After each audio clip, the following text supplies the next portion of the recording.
Selanjutnya dari hamba Allah di Bogor, Buya. Assalamualaikum warahmatullahi wabarakatuh.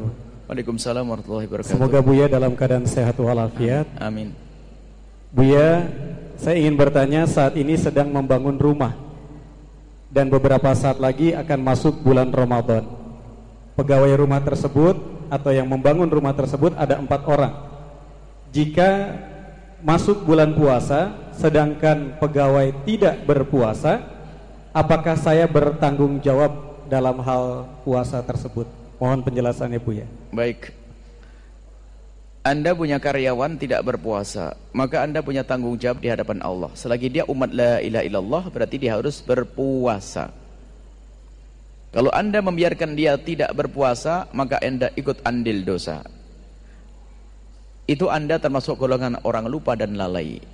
Kalau masalah lupa dan lalai bukan hanya orang awam. Kadang seorang ustadz bangun masjid tidak sadar tukangnya yang kerja di masjid pada tidak sholat, pada tidak puasa.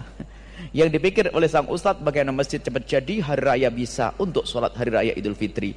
Tak tahu yang ustadznya masuk neraka gara-gara tukangnya yang kerja tidak sholat dan tidak puasa. Hati-hati, kita sering lupa dan lalai. Dan dulu waktu membangun pondok pesantren di Al-Bahjah memang kita menemukan kesulitan yang serupa. Waktu bangun kita pengen punya tukang kan sedikit, kita cari tukang 6. Masya Allah, cari tukang yang sholat susahnya. Dapat tukang yang sholat, keneknya tidak sholat, batal lagi. Ya Allah, susahnya. Akhirnya dapat kita ngambil dari kota lain yang sholat 6 orang. Setelah kita dapat tukang 6 yang sholat, Masya Allah, ada orang membantu masjid sama membantu pondok beberapa lokal.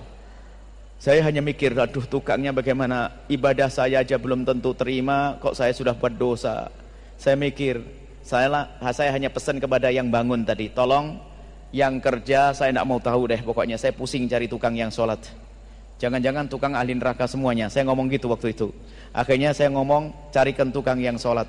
Tak taunya betul, mandornya sudah ngasih komando, semua yang kerja harus sholat. Subhanallah, dugaan saya kalau tukang ahli neraka salah, ternyata banyak tukang ahli surga. Waktu masjid baru pertama tukang ada 60 orang sama ini, semuanya sholat jamaah. Diarahkan mau, karena mereka adalah umat la ilaha illallah.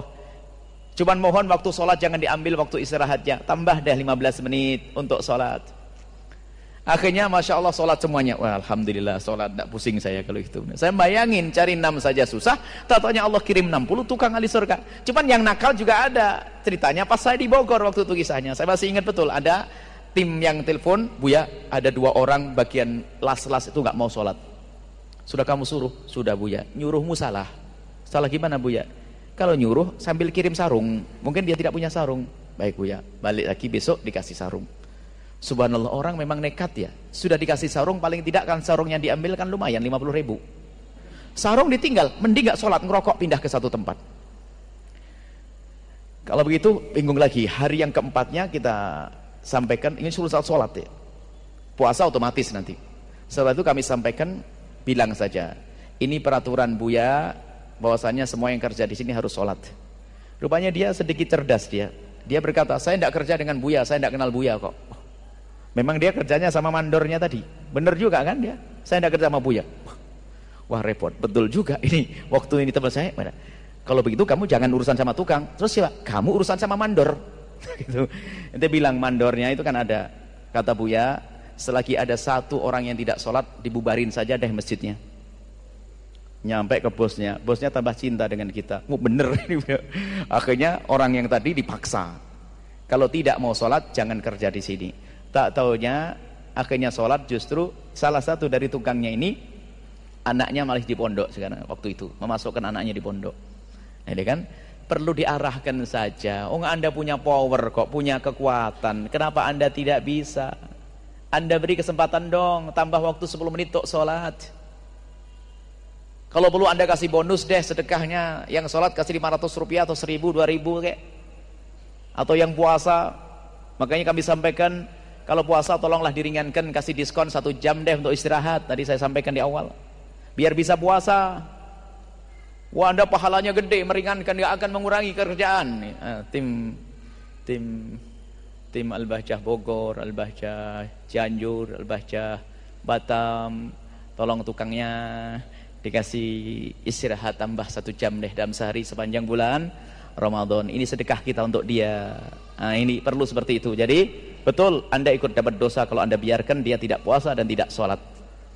Subhanallah, semoga Allah mengirim kepada kita tukang ahli surga. Semuanya jadi ahli surga. Dia masuk surga pun tidak akan terima kalau sendirian. Melihat bosnya, Anda melihat bosnya masuk neraka. Ya Allah, saya kerja di dia gara-gara suruh sholat, saya jadi sholat masuk surga. Kok dia masuk neraka? Ya Allah, masukin ke surga dong dia. Gitu nanti. Kita pengen selamat semuanya. Selesai ya? Mudah. Ajak semuanya untuk bisa sholat dan berpuasa. Wallahu a'lam.